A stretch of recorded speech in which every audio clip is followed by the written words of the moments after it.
All right, so we have this really fantastic lady who's told us this interesting story. She was cooler than me when she was a kid, so of course she gauged her ears.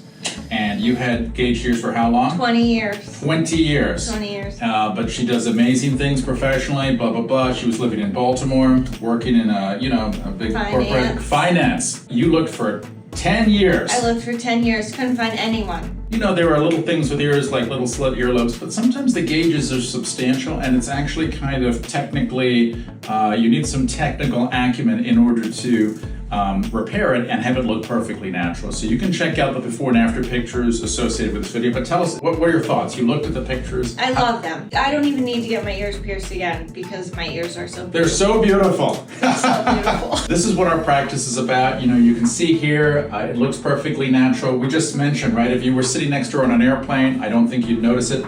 And so, you know, this is what we want. Natural, safe, good-looking results where we sort of take something that's on somebody's mind and we take it away so they can be thinking about other things. You know, whether it's a bump on their nose or, kind of a turkey neck or something like that. This is what we do. So anyway, thanks so much.